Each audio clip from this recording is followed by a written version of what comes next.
नमस्कार। आप देख रहे हैं वार्तिक टीवी और मैं हूं सुभाष शर्मा। वार्तिक टीवी के इस खास कार्यक्रम में आप सबका स्वागत है। आज के इस प्रोग्राम में हम बातचीत करने जा रहे हैं जयपुर को लेकर। दिल्ली में जिस तरह से कोचिंग संस्थान में हादसा हुआ और बरसात का पानी जब बेसमेंट में भर गया तो 3 छात्र उसमें मारे गए। 3 वो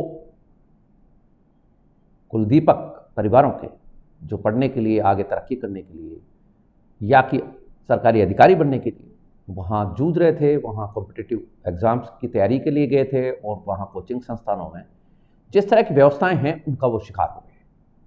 और ये जो 3 छात्र थे, इनकी मौत के बाद दिल्ली प्रशासन भी सख्ते में आया और हरकत में आया और वहाँ भी कार्रवाई चल रही है। मीडिया भी इस वक्त इस मुद्दे को बहुत ज़ोर शोर से उठा रहा है।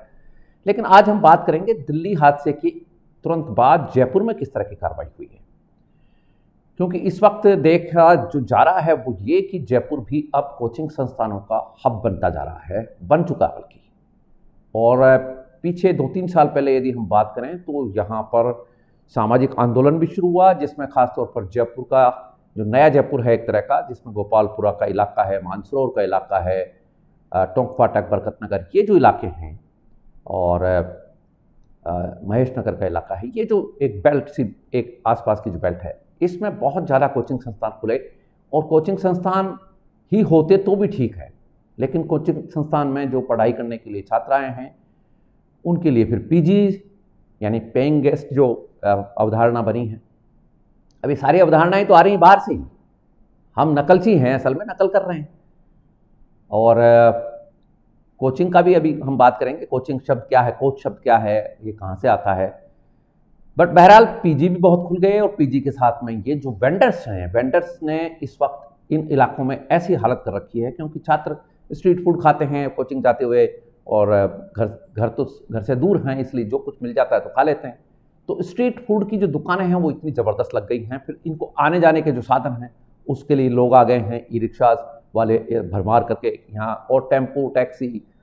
तो कुल मिलाकर ये जो छात्र हैं, छात्रों के साथ में ये जो काम करने वाले लोग हैं, जो पूरी एक इंडस्ट्री हो जाती है। फिर पीजी में भी फिर पीजी को संभालने वाले स्टाफ के लोग हैं, पीजी में खाना बनाने वाले लोग हैं, फिर जो पीजी के अलावा जो लोग रहते हैं, जो कमरा किराया पर लेके शेयरिंग बेसिस पर रहते हैं, क्योंकि पीजी कई लोगों के लिए महंगी हैं। और जिस तरह से दिल्ली में भी आप लोगों ने देखा है अभी मीडिया पे जिस तरह की रिपोर्टिंग आ रही है, जयपुर में भी वही हाल है कि एक पीजी में, यानी एक पीजी का जो कमरा है उसमें 6-6, 7-7, 8-8 स्टूडेंट्स हैं। बेड्स भी ऊपर नीचे लगे हुए हैं, या बेड्स ऐसे लगे हुए हैं जिसके ऊपर छात्र को कहीं खिसकने तक की जगह नहीं है। ऐसे में ये जो बरसात के पानी भरने का जो मसला आया है, इसमें मतलब छात्र निकल ही नहीं पाए और हादसा हो गया। कल को जिस तरह की पीजी बने हुए हैं, जिसमें कि एक एक पीजी में, यानी कि पेइंग गेस्ट जो बिल्डिंग, एक होटल नुमा जो कह सकते हैं आप, इनमें किस तरह की व्यवस्था है नोबडी नोज। और इनमें भी कोई फायर एक्सटिंग्विशर्स नहीं लगे हुए हैं, किसी तरह की कोई सेफ्टी नहीं है, कोई पार्किंग नहीं है। और साथ ही एक बात और कि एक एक कमरे में जिस तरह की भीड़ इन्होंने भर रखी है, एक बिल्डिंग है, मान लीजिए कि उस बिल्डिंग में 15 कमरे हैं, 15 कमरों में 100 छात्र रह रहे हैं। और 15 कमरे बनाए कैसे गए हैं ये कोई पूछ नहीं रहा है, नक्शे पास कैसे हुए हैं ये कोई नहीं पूछ रहा है। और बिल्कुल जिसको कहते हैं बेतहाशा भीड़ मशरूमिंग हो चुकी है। तो जयपुर में आज ग्रेटर नगर निगम, जो जयपुर में 2 नगर निगम हैं, जयपुर में ही नहीं राजस्थान में अभी जो कुछ शहरों में 2-2 नगर निगम किए थे पिछली कांग्रेस की सरकार ने, क्योंकि थे वो तो वोट बैंक का चक्कर है। क्योंकि वॉल सिटीज़ जहाँ पर भी हैं वहाँ अल्पसंख्यकों का मामला ज़्यादा हो गया है हर शहर में, तो वो वॉल सिटी को हेरिटेज बनाकर जयपुर में भी कर दिया गया है। हेरिटेज नगर निगम अलग है और हेरिटेज के साथ में एक नगर निगम बना दिया है, ग्रेटर नगर निगम। तो ग्रेटर की जो मेयर हैं सौम्या गुर्जर ने आज साहस दिखाया और वो गोपालपुरा बाईपास पहुंची खुद, और कुछ कोचिंग इंस्टीट्यूट्स में वो दौरा करके गई और वहाँ देखा क्या व्यवस्थाएं हैं। 2 कोचिंग इंस्टीट्यूट्स के ऊपर ताले आज लग गए हैं नगर निगम की तरफ से।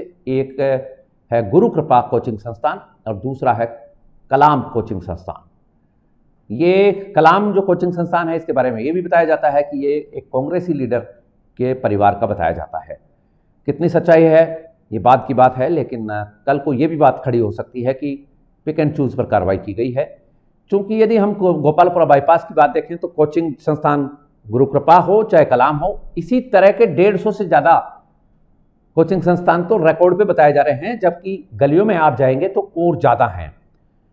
बताया जा रहा है कि करीब 5 लाख स्टूडेंट्स इस वक्त जयपुर के इस ग्रेटर नगर निगम के इलाके में आए हुए हैं, और इनके साथ में फिर जो लोग, उनके परिवार के भी लोग आए हुए हैं। कुछ लोगों ने मकान किराए लिए हैं, कुछ जॉइंट फैमिलीज भी एक तरह की हैं। उन छात्रों के साथ में उनकी माताएं आ गई हैं, किन्हीं के पिता आए हैं, ट्रांसफ़र करा के आए हैं। तो एकदम से लोड बढ़ा है पिछले 4-5 साल में जयपुर शहर के ऊपर। यहाँ गलियों की हालत ये है कि पैर रखने की जगह नहीं है। स्टूडेंट्स को कोई कोचिंग करने आए हैं, लेकिन कोचिंग संस्थान वाले केवल अपना रट्टा जो रटाना है उनको सिलेबस का या जो उनको नोट्स देने हैं वो देते हैं। कोई मॉरल एजुकेशन नहीं है, किसी तरह की कोई सिविक एजुकेशन नहीं दे रहे हैं। गलियों में नुक्कड़ों पे ऐसे खड़े हो जाते हैं, अकड़ते हैं, ट्रैफिक रूल्स तोड़ते हैं, और रोड को पार करते हैं तो देखते नहीं कि गाड़ियाँ आ रही हैं। ये हाल है, बिल्कुल अनार्की फैली हुई है इन इलाकों में। गलियों के अंदर ये हालात हैं कि ट्रैफिक पुलिस कहीं नदारद है, आती जाती नहीं है, और गलियों में पार्किंग की ये स्थिति है कि जगह आपको चलने तक की जगह नहीं, गाड़ी खड़ी करना या गाड़ी निकालना तो बहुत दूर की बात है। ये स्थिति है इस पूरे ग्रेटर वाले नगर निगम के इलाके में। आज जब दिल्ली हादसा हुआ तो नगर निगम जयपुर ग्रेटर की आंखें खुली हैं। हालांकि सौम्या गुर्जर मेयर जो हैं उनको शाबाशी देनी पड़ेगी कि उन्होंने सुओ मोटो एक तरह का एक्शन लिया है, लेकिन केवल 2 कोचिंग संस्थान मिले उनके पैरामीटर्स पर। अब ये बात अलग है कि वो 2 में ही गई या कि और उनको जाना चाहिए था। बताया तो ये जा रहा है कि कुछ संस्थानों में और गई हैं वो, आगामी दिनों में हो सकता है उनके ऊपर भी गाज गिरे, लेकिन आज 2 संस्थानों के ऊपर ताले लग गए हैं तो उनको सीज कर दिया गया है। लेकिन यदि आप पूरे इस इलाकों को घूमकर देखेंगे तो किसी भी संस्थान के पास में पार्किंग नहीं है। बिल्डिंग्स, छोटी छोटी बिल्डिंग्स हैं और उसमें स्टूडेंट्स भरे पड़े हैं। सैकड़ों की संख्या में स्टूडेंट्स उन बिल्डिंग्स में बैठते हैं। कभी भी कोई हादसा हो सकता है, न तो कोई फायर का है, न कोई पार्किंग का है, न कोई वेंटिलेशन का है, और नक्शे पास कराए बिना ये सारी बिल्डिंगें बनी हुई हैं। तो ये एक्शन नगर निगम, ग्रेटर जयपुर नगर निगम का हुआ। हालांकि इसमें नगर निगम के जो अधिकारी हैं, जो कर्मचारी हैं फायर से जुड़े हुए, क्योंकि फायर डिपार्टमेंट भी निगम के अंडर में आता है, वो अब तक क्या सो रहे थे? अब तक उन्होंने किस तरह से इन बिल्डिंग्स में कोई धनी धोरी नहीं, जिसको कहते हैं, कोई आया ही नहीं चेक करने। ये इस तरह का नगर निगम बना हुआ है। और दिल्ली में जिस तरह की कार्रवाई हुई है उसके बाद जो जागे हैं लोग, ठीक है, अच्छी बात है। हम तो ये कहेंगे कि अब जब जागे तभी सवेरा, लेकिन ये जो कार्रवाई हुई है ये और होनी चाहिए। और जो पिछले दिनों हमने आपको अभी बताया कि जन आंदोलन हुए थे इसके ऊपर, लोग, स्थानीय लोग हाईकोर्ट तक गए थे, लेकिन हाईकोर्ट में सरकार की तरफ से और कोचिंग संस्थानों की तरफ से कहा गया कि हमें कोई जगह दिलवा दी जाए जिससे कि हम वहाँ चले जाएं। तो अब ये भी आप देखिए, ज़रा जाती हो रही है कि आपने अवैध कोचिंग संस्थान खोल रखे हैं एक तरह से, जबकि जिन इलाकों में आपने खोले हैं वो इलाके इंस्टीट्यूशनल नहीं हैं। कमर्शियल इलाके में आप इंस्टीट्यूशनल कैसे कर सकते हैं? कोचिंग संस्थान इंस्टीट्यूशंस हैं, लेकिन बहरहाल वो भी कर रखे हैं। हाईकोर्ट ने भी नरमी बरती और सरकार से पूछा कि भाई आप इनको ज़मीन दे दो। तो एक एजुकेशन हब के नाम से जगह बनाई गई है, लेकिन अब बात यह है कि एजुकेशन हब में भी इनको शिफ्ट नहीं किया जा रहा। तो ये एक अजीब सी स्थिति है, सरकार भी कहीं ढुलमुल सी नजर आती है। लेकिन आज जिस तरह का एक्शन हुआ उससे कुछ उम्मीद बंदी है, और ये जो कुछ हो रहा है, अनार्की फैली हुई है, ये जो भीड़ भड़क का भयंकर हो रखा है, इससे निपटने के लिए सरकार को कुछ ना कुछ ठोस कदम उठाने चाहिए। लेकिन ऐसा कुछ दिखाई नहीं देता ग्राउंड लेवल पर। जनता को जनता के हाल पर छोड़ दिया गया है। न कोई ट्रैफिक पुलिस दिखाई देती है, न कहीं कोई कंट्रोल है।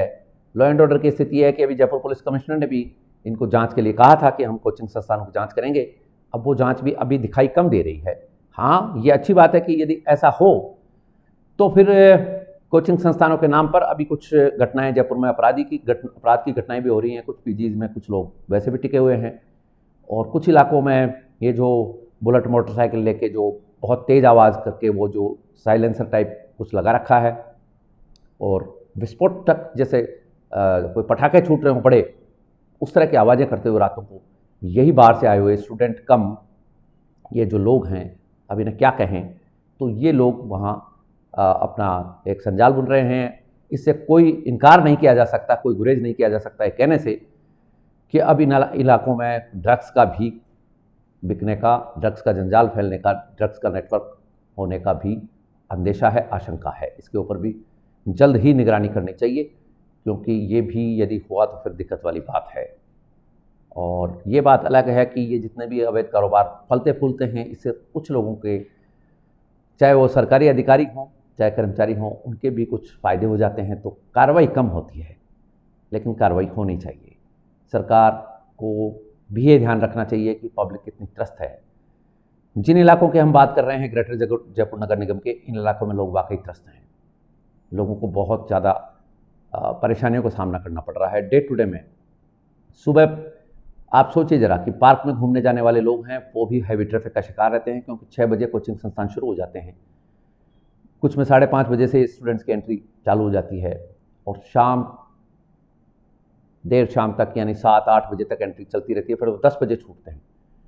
तो 10 बजे जो स्टूडेंट्स निकलेंगे, फिर वो भीड़ भड़का होता है, और ट्रैफिक ऐसा है कि आप 5-5 बार में नहीं निकल पा रहे हैं, और जैसे किसी ने सांप छोड़ दिया हो, ऐसी भगदड़ मचती है। स्टूडेंट्स जब कोचिंग से निकलते हैं, उनको ये तक कोचिंग संस्थान वाले इतनी भी मॉरल ड्यूटी नहीं समझते कि उनको कम से कम ये सिविक सेंस तो दे दें कि निकलते टाइम ट्रैफिक रूल्स का पालन करें। ये भी उनकी जिम्मेदारी नहीं है। कोचिंग संस्थान एक तरह से माफिया की तरह काम कर रहे हैं। ये कोचिंग जो है, कोच शब्द बेसिकली अंग्रेजी का शब्द है, और पहले हंगेरियन मूल का शब्द है बेसिकली। ये कोच जिसको एक कोच होता है जिसमें सामान भरा जाता है, एक कोच होता है जिसमें ट्रेन के भी कोचेज होते हैं, लेकिन पर्टिकुलरली यदि इस कोच की बात करें जो ट्रेनिंग देने का काम करते हैं, जो किसी बेसिकली तो ये खिलाड़ियों के लिए था।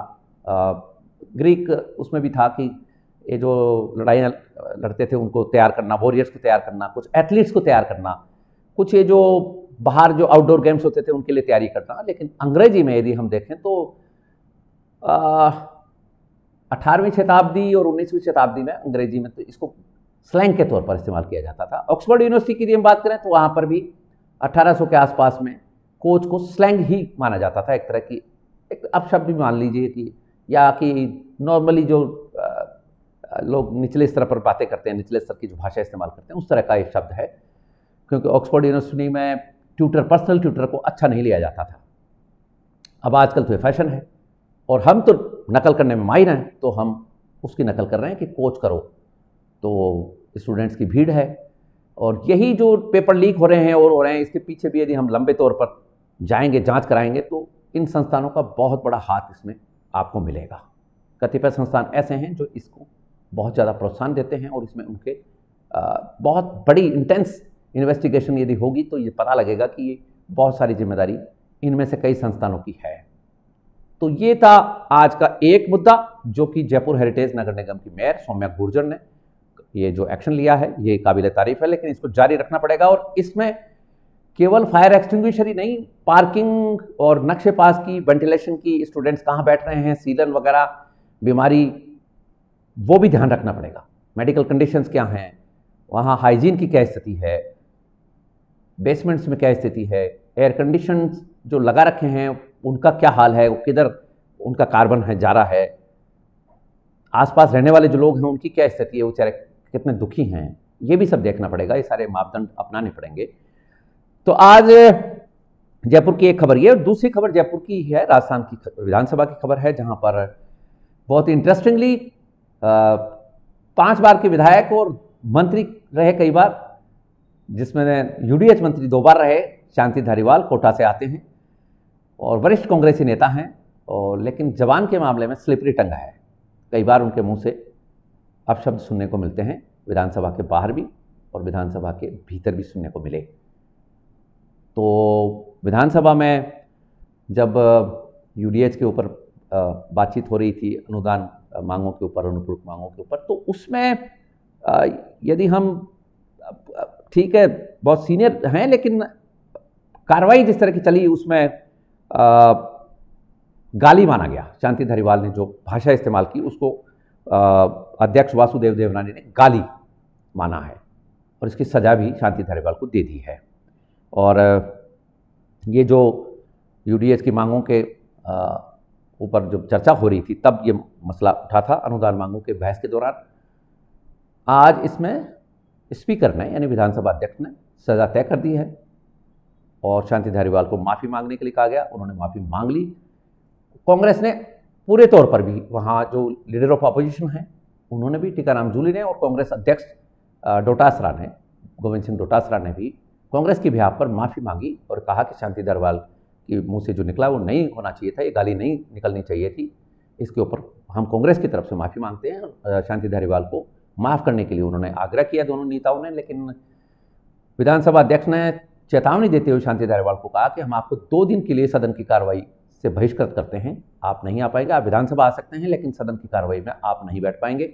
लेकिन ये जो गालियाँ आपने दी हैं, ये बर्दाश्त के काबिल नहीं है। इस पर और भी ज़्यादा बड़ा एक्शन होना चाहिए था, हो सकता था, लेकिन आपकी पार्टी ने भी और आपने भी माफ़ी मांग ली है। लेकिन हम आपको भविष्य के लिए ताकीद कर रहे हैं और 2 दिन तक आप सदन में नहीं आ सकेंगे। विधानसभा में जिस तरह के दृश्य आ रहे हैं, इतने सीनियर लोग जो हैं उनको इस तरह से पेश नहीं आना चाहिए, कम से कम गाली गलौज तो नहीं करना चाहिए। बाकी तो हम देख ही रहे हैं डेमोक्रेसी में जिस तरह का काम हो रहा है, सदनों में जिस तरह से काम होता है।